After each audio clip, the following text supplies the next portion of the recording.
Jadi di Bali nggak ada cukong atau benar politik? Enggak, gimana contoh? Kandidat ini yang butuh tadi dana puluhan miliar, itu duitnya dari mana? Itu udah yang kalau di Bali yang keadaan sekarang, nggak ada yang berani lawan incumbent. Berarti kandidat ini semuanya miskin. Iya, saya kan tahu kan bagaimana saya di Sulawesi melihat calon gubernur di Sulawesi. Hampir semua punya pesawat pribadi, jet pribadi, toko-toko tambang semua pemain. Kalau calon kepala daerah di Bali bahkan ada yang ngumpul sapi.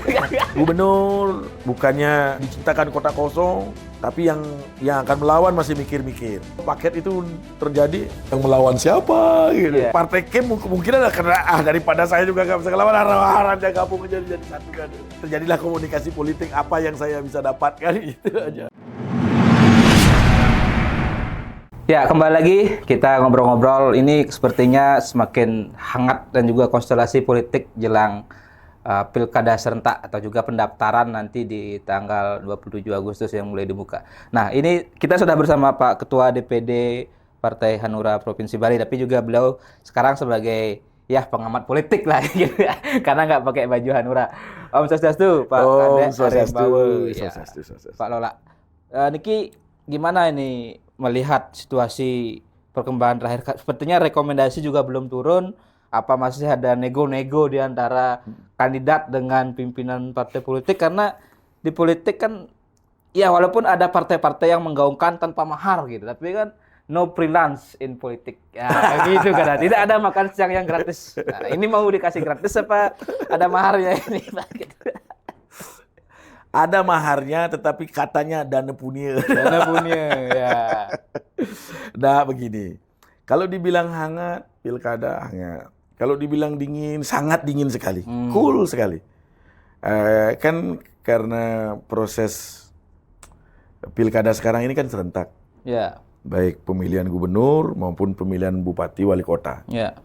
Ada beberapa daerah-daerah yang sangat cool benar. Apalagi partai pemenang di Bali mengusulkan calon incumbent. Yang kedua, kalau sudah incumbent maju, berarti penantangnya ya harus siap dengan amunisi yang kuat. Minimal 2 kali lipat.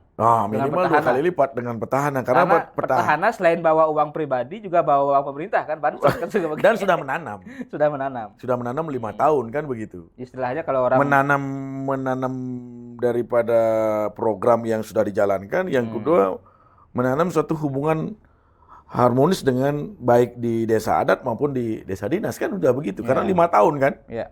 Itu hubungan itu tidak bisa dipungkiri. Yang kedua, jajaran struktural. PNS, walaupun PNS tidak boleh berpolitik, tapi keluarganya kan berpolitik. Jadi, ya, tapi kan mereka punya hak pilih, maksudnya kan juga bisa punya hak pilih. Jadi incumbent punya daya rekat tekan kan gitu, tekan di jajaran kepala dinas dengan struktural. Itu pun sudah pasti. Di mana-mana di daerah manapun akan terjadi itu. Penekanan-penekanan itu. Jadi ada beberapa daerah-daerah yang cool dan kemungkinan bukannya diciptakan kota kosong, tetapi yang melawan tidak berani. Nah, ini beda. Ini kan ada bahasa kok dibuat bagaimana caranya biar kota kosong gitu. Nah, contohlah sebut di daerah di mana itu yang sebenarnya memang secara alamiah dia akan kota kosong, bukan dibuat-buat gitu. Kalau di Bali, kalau kita bicara pilkada. Kalau kira-kira contoh Gianyar, sampai saat ini belum ada muncul akan melawan incumbent. Ya. Bukannya incumbent yang membuat kota kosong, tetapi orang yang akan menantang incumbent yang tidak ada. Ya, contoh sekarang lagi, seandainya ini bukan baru seandainya. Kalau dari prediksi saya ngomong sama kelas di bawah, masyarakat di bawah ya ngobrol-ngobrol di balik pengai gitu di pos kamling. Kalau terjadi konstelasi calon gubernur koster Giri gitu misalkan, juga tidak ada yang berani melawan. Bukannya PDIP mau menciptakan kota kosong. Saya sangat mengharapkan sekali untuk memperlihatkan kepada masyarakat, kepada bangsa Indonesia, kepada pemerintah, khususnya kepada masyarakat, demokrasi berjalan, harus ada lawan, kan begitu. Ya. Yang bisa menciptakan lawan siapa? Yang kemarin heboh-heboh kan kita bahas juga kan, Koalisi Indonesia Maju. Kim muncul kemarin nama kandidat, kan saya bilang drakor ini kan. Apakah yang dicalonkan sudah tahu dicalonkan, jangan sampai. Belakangan terus berubah-ubah. Sampai 3 kali mungkin berubah pasalnya. Awalnya kan Mantra Mulia. Terus muncul Cantiasa Mulia. Sekarang yang lagi hangat ini juga Pas Agus Suratnyana Mulia. Yang Pas kan ketua DPC PDIP Beleleng. Nah, mantan Bupati Beleleng 2. Makanya saya bilang kemarin di podcast kita, habis podcast lain saya diundang podcast, saya bilang ini yang ditarungkan ini semua kenapa kok tokoh PDIP yang ditarungkan begitu? Iya. Nggak pede apa gimana? Kalau yang namanya kaderisasi, contohnya misalkan kalau seandainya saya suatu pimpinan partai ya, yang mempunyai suatu legacy yang mempunyai kursi besar lah. Apalagi kalau misalnya kita bicara minimal 3 besar, berarti 3 besar PDIP ada Koster, Gerindra ada Pak De Gajah, ya. Golkar ada Sugao Kori. Berarti kan logika politiknya harusnya. Selain Sugao Kori ada yang lebih tinggi, Subarjaya Linggih. Ya, Demer ya, di Demer. DPP. Berarti kan logika politiknya untuk sekelas Bali 1, Bali 2 harusnya Pak De Gajah, Pak Sugao Kori atau Pak Demer, kan begitu. Saya lihat aja Pak Demer aja pakai rem cakram penuh. Kalau bawa mobil dia susah rem karena dia kan politisi senior. Saya tahu kok Pak Gede hitung-hitungannya udah. Kalau main pilkada begini. Kalau main pileg begini. Berarti intinya sepertinya pemain pileg penghabisannya itu setengah daripada pilkada. Oh, setengah. Woi. Berarti kalau setengah bisa sampai 20 miliar. Kayaknya iya. Kayaknya iya. Saya berapa kali ditawarin. Saya di Kelungkung kan ditawarin. Ditawarin untuk maju pilkada. Saya bilang, saya tidak akan maju pilkada kalau mengeluarkan anggaran begitu besar. Sedangkan saya tidak punya apa. Oke. Kalau kapan masyarakat menginginkan sesuatu hal tentang misi, visinya seperti apa, perubahannya akan seperti apa yang saya tawarkan, saya akan siap untuk bersanding di dalam suatu pertempuran. Tapi kalau dilihat sekarang dengan pragmatis begitu tinggi dan itu tidak bisa dihindari, ya saya nggak bakalan memutuskan maju. Oke. Nah, tapi tadi kalau kembali ke pernyataan bahwa ketua-ketua partai yang partai-partai besar ini, tadi saya menjadi pertanyaan menurut juga begini, ini kan katanya kan Gerindra itu membidik wakil gubernur Bali. Kok turun kelas yang dibidik wakil gubernur? Kenapa nggak membidik gubernur kalau memang mereka pede kan? Pak De Gajah aja tarung sebagai calon gubernur. Kalau bidikan itu kan pasti dia melihat daripada realita politik. Kalau tidak bisa nomor 1, ya keturunkan nomor 2. Itu sah saja. Karena pasti akan ada hitungannya. Kalau posisinya paksakan nomor 1,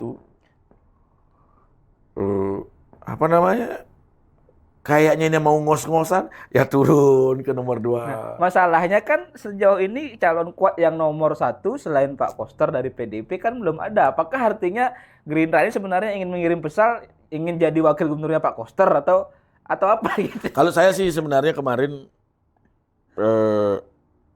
Koalisi Indonesia Maju, Pak De Gajah mengumpulkan semua ketua partai. Kalau saya pribadi melihat dong kawan-kawan, ini berapa tahun sudah berpolitik? Ya. Ini posisi di partai seperti apa? Apakah dia di DPD? Apakah dia DPP? Apakah dia mengambil peran di partainya? Karena dia harus berkoalisi. Kalau di antara tokoh-tokoh semua yang kumpul, ada yang lebih tinggi. Kenapa yang lebih tinggi ini jadi dipakai motor di depan? Nah, kalau pilihannya lebih tinggi misalnya di Golkar, kan ada 2 nama. Pak Sugokori, Ketua DPD yang juga Wakil Ketua DPRD Bali. Sudah berapa periode beliau, senior sekali. Pak Demar yang sudah 4 periode dan sekarang terpilih ke-5 kali. Bedanya Pak Demar dengan Sugokori, bedanya apa? Apa menurut Pak Ketua? Pak? Deep next ke depan, yang masih terpilih bukan Demar. Oh, Demar, ya. Demar kan masih terpilih, berarti dia masih diakui oleh masyarakat Bali untuk menjadi anggota DPR RI. Mohon maaf, saya nggak mau mencampuri daripada partai lain, tapi kan saya melihat realita. Ya. Kalau Pak Sugokori, dia tidak terpilih di periode ke depan. Jadi soal power lebih bersinar ini, dan bersinar luar biasa. Kalau Pak Demar bicara dengan petinggi Golkar, AA, BP, kangen kau ini orangnya. Ya kan? Oke. Satu pengurus DPP, Korwil Bali NTB NTT, Termasuk kemarin juga yang terpilih lagi. ya yang lumayan viral juga kan soal IPAT ke Kembang, dan kemudian beberapa hari muncul fotonya Kembang IPAT dengan Pak Demar itu kan apa, Demar juga di Bali itu kan bagaimana? Artinya begini, artinya seandainya itu kemarin yang menjadi motor penggeraknya itu diberikan kehormatan buat senioritas partai, nggak begini jadinya. Saya sering bicara itu. Cuman saya tahu Demar. Ya. Saya dekat beliau. Dan beliau saya kagum. Saya kagum dengan beliau. Dan karena pengalaman mungkin. Dalam pertarungan pilkada, dalam pertarungan pileg, caranya beda-beda. Kalau pileg begini, pilkada begini. Harus siap dengan amunisi. Minimal kan saksi. Itu kan harus sudah benar-benar dipersediakan. Yang kedua, tim pemenangan. Ya kan? Menggerakkan mesin partai itu kan bukannya yang dibilang itu yang money politik dengan masyarakat, enggak. Ini yang utama dulu. Yang nomor 2, baru hitungan yang lain-lainnya. Ya, oke. Jadi kalau begitu melihat tokoh yang ada, menurut Pak De, apakah sebenarnya yang ideal untuk di Kim itu adalah Pak Demar dan Pak De Gajah atau Linggih Mulia lah mungkin bahasanya? Ya karena memang dari awal tidak sesuai dengan hati Pak Demar bagaimana? Ini kan sudah mulai, saya lihat kalau di awal, saya lihat, wih, kenapa kok nggak Pak Gede dijadikan mentor politik di antara semua. Satu, pengalaman ada, dan terbukti lagi, kecuali dia nggak terbukti terpilih, mungkin iya. Ini terbukti terpilih kembali sekian periode di DPP menjadi gini, dan Golkar di Bali yang sangat menguasai kursi juga kan gitu. Jadi yang harusnya memegang kendali ya dikatakanlah di Kim ini Pak Demar, karena kan selama ini yang bermanuver ini kan Pak De Gajah itu dengan membongkar pasang nama-nama. Jadi sebenarnya kalau mau dulu Kim itu berkibar, ya itu memposisikan orang-orangnya dulu.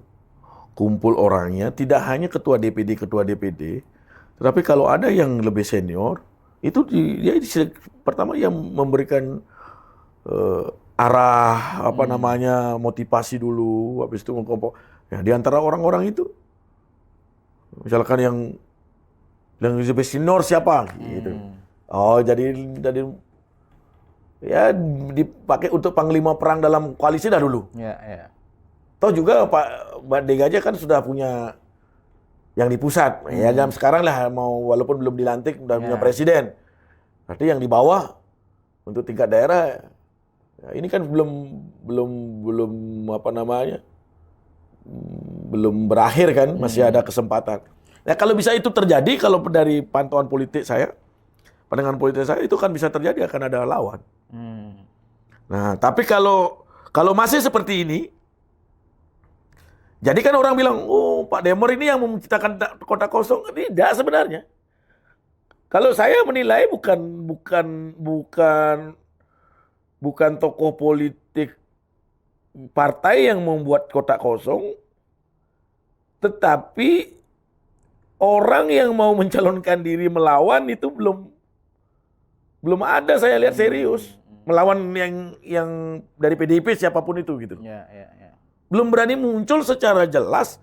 Saya mau maju, saya mau lawan. Gitu. Misalkan saya Ika D. Arimbawa, saya akan maju sebagai calon gubernur periode 2024-2029. Belum ada yang berani menyampaikan salah satu tokoh kandidat yang ada cuma dari PDIP kan. Ya, ya. Satu, Pak Koster, ya pasti ya karena beliau incumbent. Yang kedua, Giri, itu juga PDIP.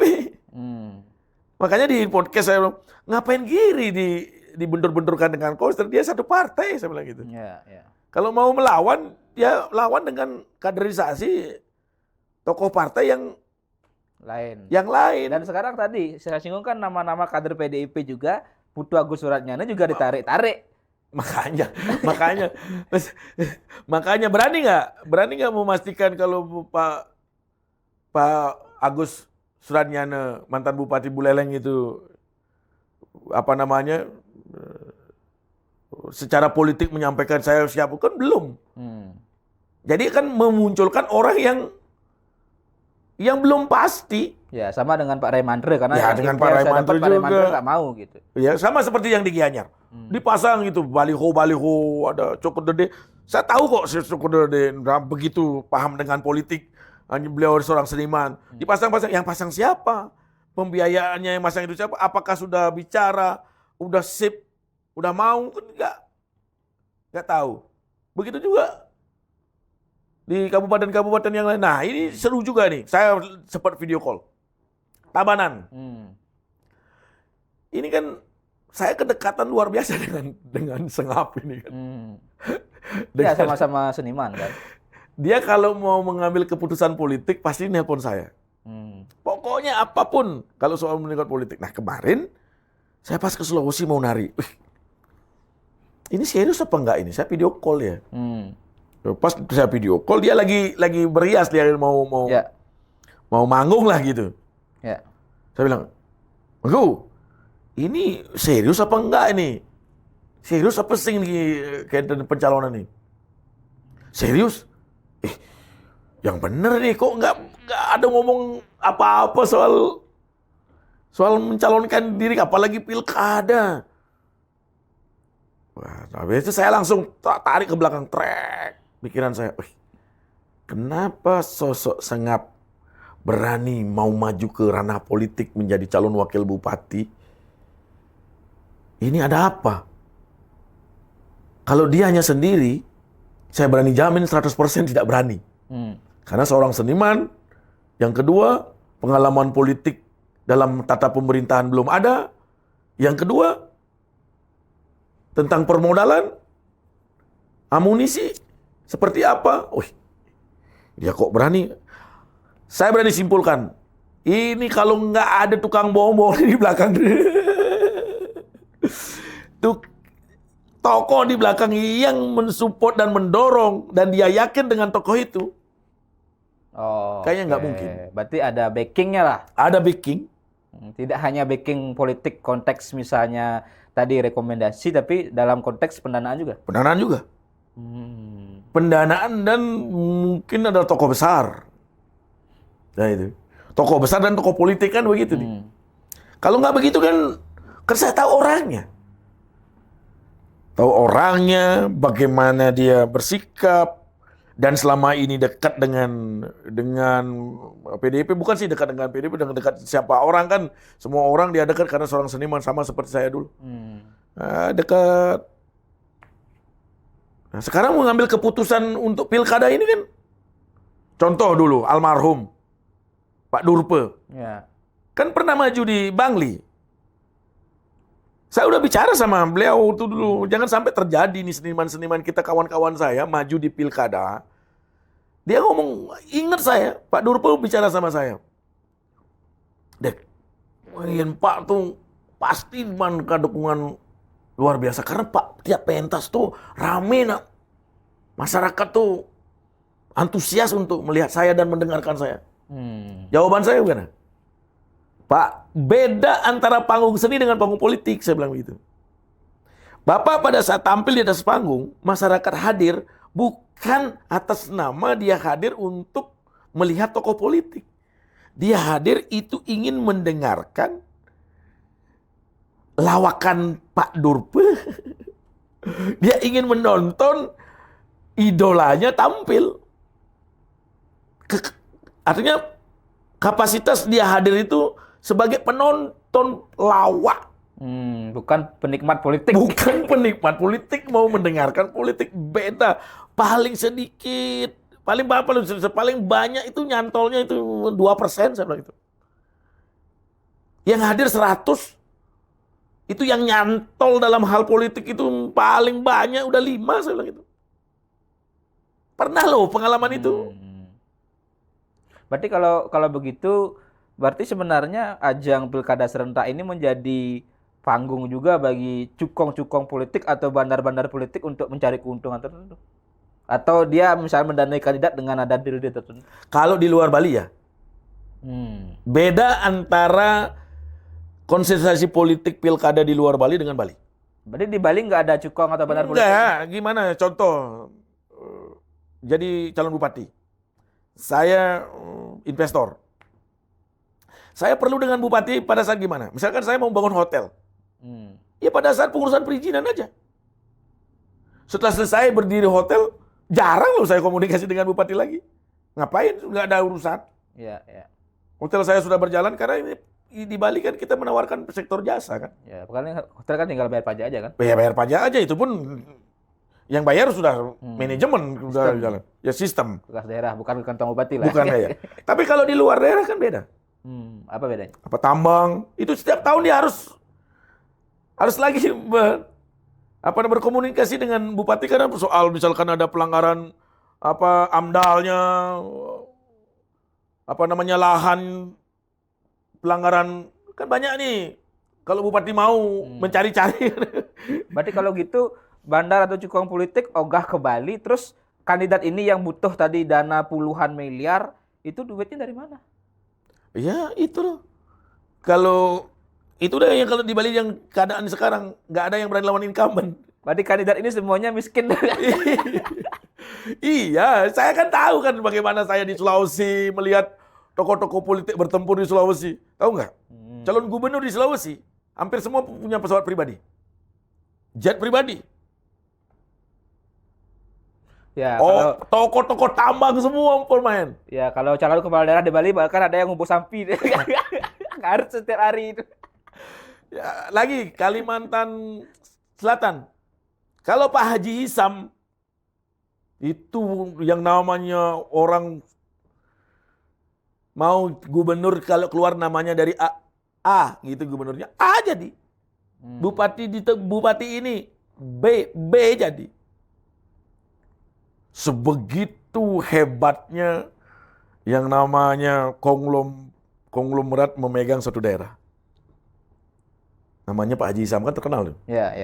Konglomerat Indonesia. Mungkin naga 11 itu kan. Orang dari Sulawesi Selatan jadi raja di Kalimantan Selatan kan begitu. Nah kalau di Bali saya lihat nggak seperti itu. Makanya kalau saya ngomong-ngomong sama kawan-kawan, sama-sama ketua DPD, ngobrol-ngobrol saat acara-acara ngopi-ngopi, di Bali gimana? Nggak sehangat provinsi kabupaten di luar Bali, saya bilang gitu. Kenapa kok bisa begitu ya di Bali ya? Coba bayangin, nyari calon dulu susahnya minta ampun untuk legislatif. Setelah saya cek, kenapa kok susah orang calon? Di Bali itu 2019 kena COVID. 2020 baru mulai. Orang dapat mulai 2020, 2021 masih krisis di Bali. 2022 mulai beranjak ekonomi. 2023 masih mengembalikan hutang yang kemarin. 2024 disuruh nyalon mana punya uang. Dia masih memikirkan tentang usahanya. Itu sebabnya di Bali agak berat dalam urusan politik. Ya, tapi kalau bicara tadi dari sisi pragmatisme dan idealisme gitu. Karena kalau bila realita, kondisi, berarti kan harus sisi pragmatis kita yang jalan gitu. Tapi kalau bicara sisi idealisme, katanya di pilkada atau ya tadi di pemilihan kepala daerah ini harus ada calon. Ketika tidak ada calon, kotak kosong, artinya katanya demokrasi mati. Tapi kan di satu sisi berhadapan dengan realita harus punya puluhan miliar untuk nyalon, dan tadi tidak ada cukong atau bandar politik yang mau mendanai itu bagaimana menurut Anda? Apakah artinya sebenarnya kalau saya orang-orang yang pengen maju ini ketika dia nggak punya duit, ya mending nggak usah maju, biarkan misalnya kotak kosong terjadi. Pilgub Bali misalnya biarkan Pak Koster maju dengan Pak Giri lalu kotak kosong, Tabanan, Gianyar atau daerah lain biarkan kotak kosong atau bagaimana? Kalau saya mendingan kotak kosong. Karena memang sudah tidak ada mau melawan, ya sudah biarin aja, demokrasi tetap berjalan kok. Kotak kosong memangnya nggak demokrasi? Kalau memang nggak mau milih Pak Koster, pilih kotak kosong. Itu kan demokrasi. Tidak harus orang. Nah, coba dibandingkan sekarang. Kalau dipaksa,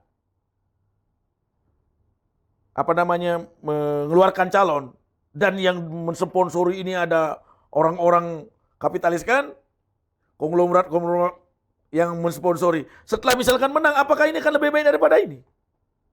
Justru akan lebih hancur. Karena apa? Karena sponsor-sponsor yang mensponsori ini akan menagih dan mengendalikan. Jadi, saya ngasih sekian, saya ngasih sekian itu kemarin untuk mensponsori, ayo sekarang saya dapat apa? Justru akan bukannya tambah baik, tambah hancur. Makanya kalau saya pilkada itu murni tokoh yang mau membangun daerahnya, yang mau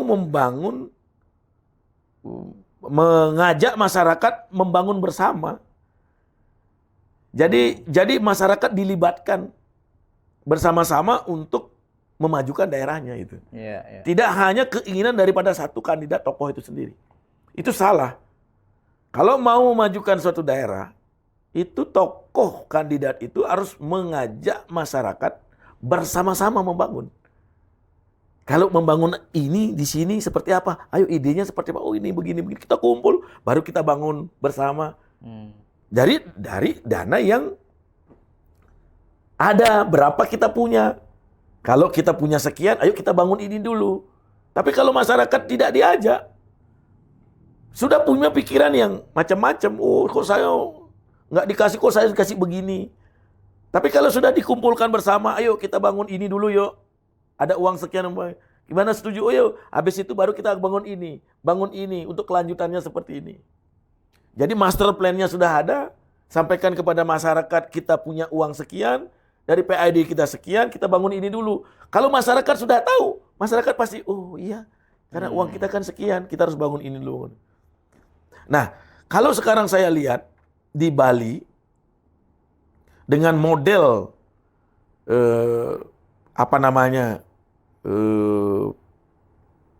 pragmatis kayak sekarang begini, saya udah di mana-mana saya sampaikan.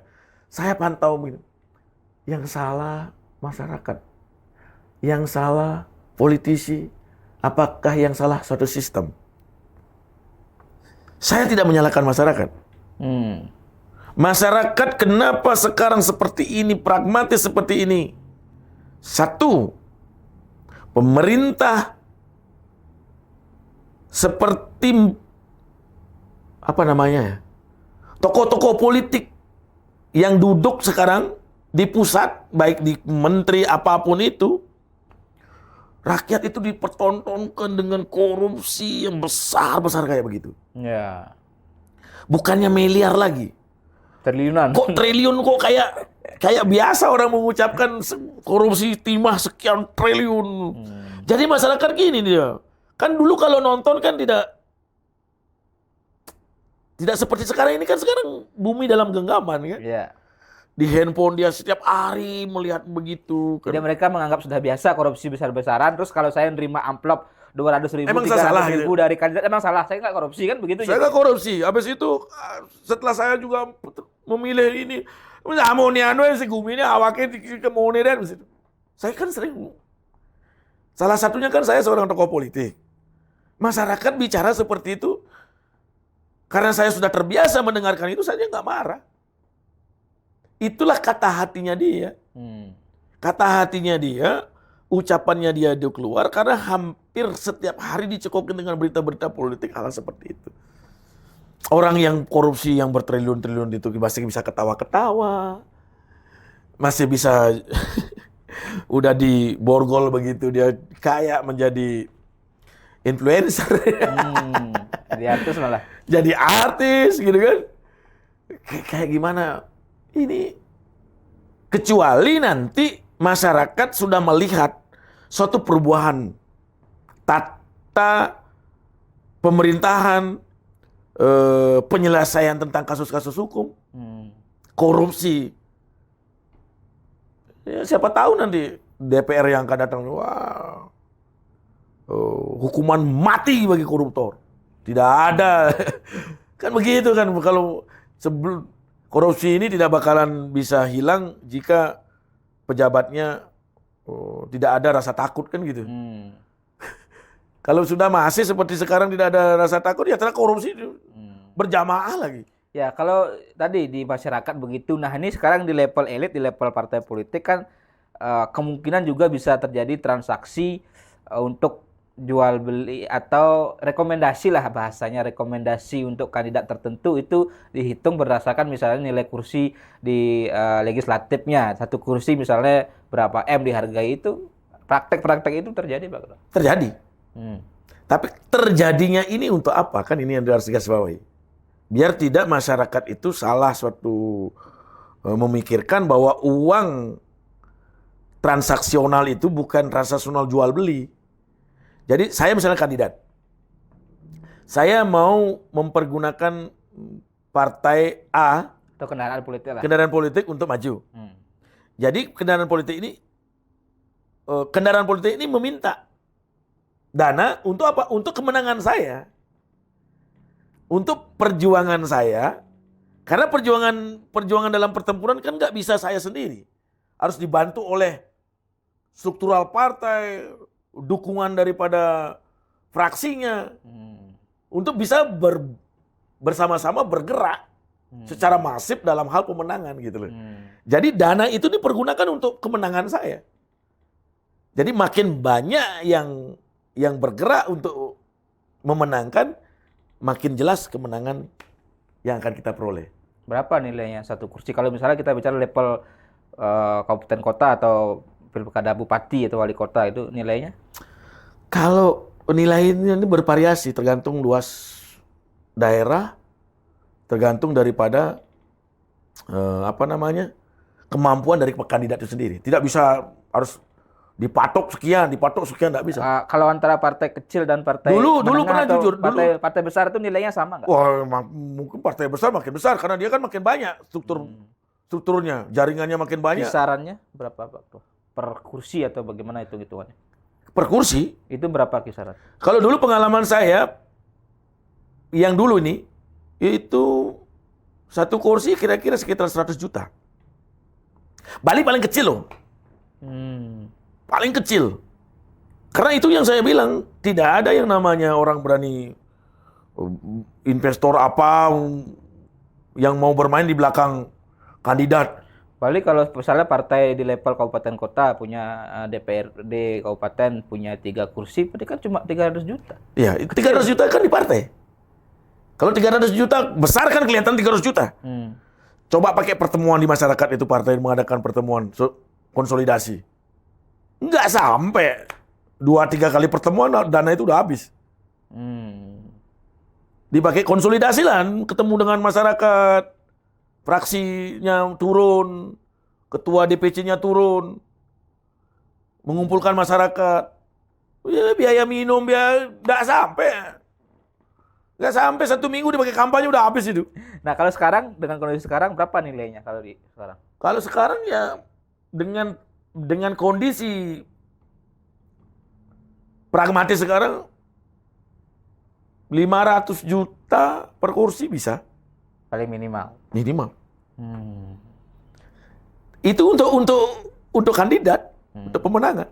Jadi bukan masuk ke kantong partai atau ke pengurusnya. Oh, gimana mau masuk ke kantong pengurus?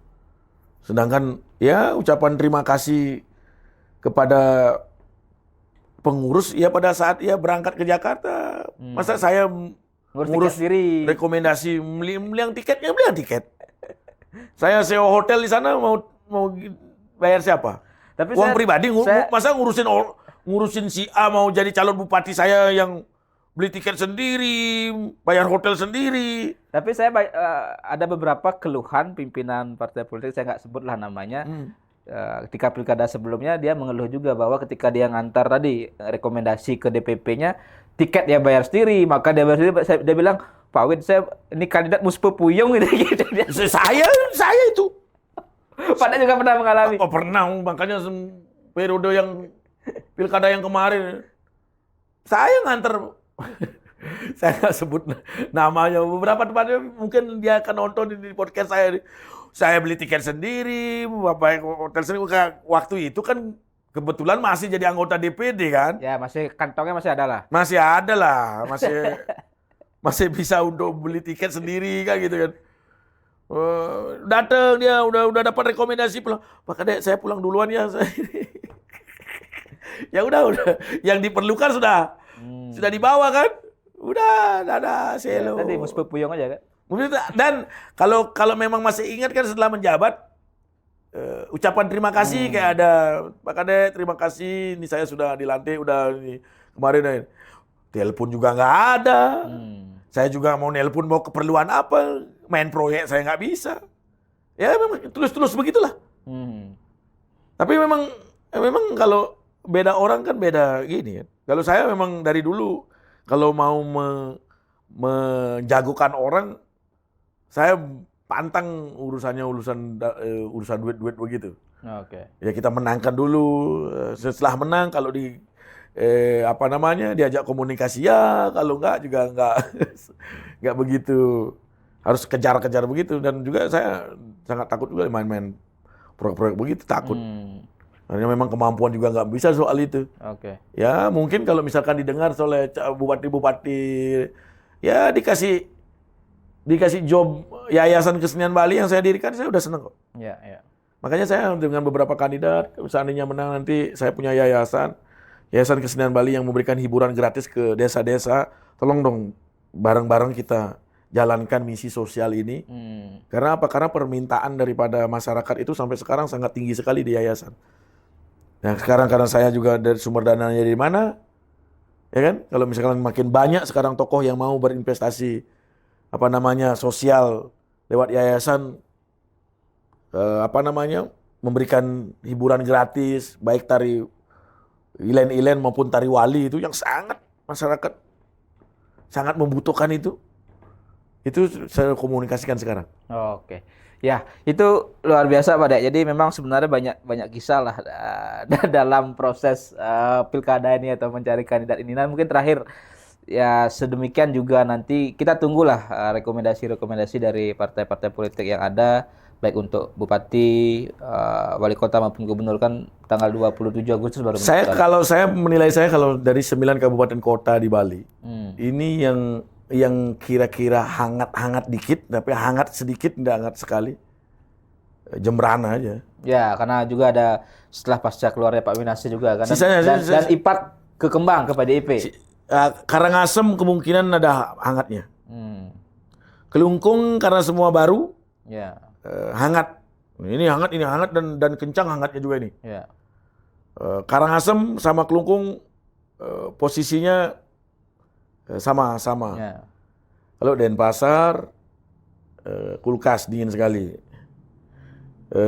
Tabanan. Gianyar, Tabanan, Bangli. Nah itu udah. Kulkas itu udah dingin. Udah nggak. Berarti kalau 4 daerahnya tinggal lantik lah. Tinggal lantik aja lah 4 daerah. Tinggal lantik. Kayaknya yang mau melawan juga berani nggak saya melawan ini. Berapa dia ngitung berapa, habis menangnya bagaimana? Kayak di Bangli ini. Kita kan udah pernah ke sana. Saya bilang, bupati-bupati seluruh di Bali, coba lihat kawannya yang jadi bupati di Bangli. Bagaimana dia menaikkan distribusi pariwisata, disetujui oleh provinsi, meningkatkan distribusi pariwisata, dan sistemnya juga dirubah. Menjadi sifat online yang begitu kan. Jadi pembelian tiket yang ada di Kintamani, Batur, dengan pengelipuran langsung tentang pakai online kan, ketahuan berapa, makanya peningkatan PAD-nya cas gitu. Kenapa? Karena pemungutannya secara online. Ya. Kayak gitu, jadi dia mainnya bukan piece to piece. Jadi dengan mesin, barcode, beli tiket, barcode, berarti sekian bayar udah langsung. Nah, dan signifikan juga naiknya. Kabupaten lain kan tiru gitu dong. Kan itu secara, sekarang udah teknologi kayak begini ya harus.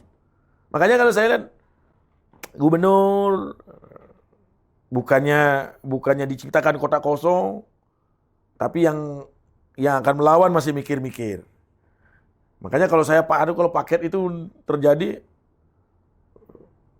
kayaknya gimana ya? Yang melawan siapa gitu. Yeah. Makanya juga Partai Kim kemungkinan akan daripada saya juga nggak bisa ngelawan, harap-harapnya gabung jadi satu kan. Terjadilah komunikasi politik apa yang saya bisa dapatkan itu aja. Tinggal bagi-bagi kue lah. Iya. Nah itulah politik sekarang yang saya lihat di Bali.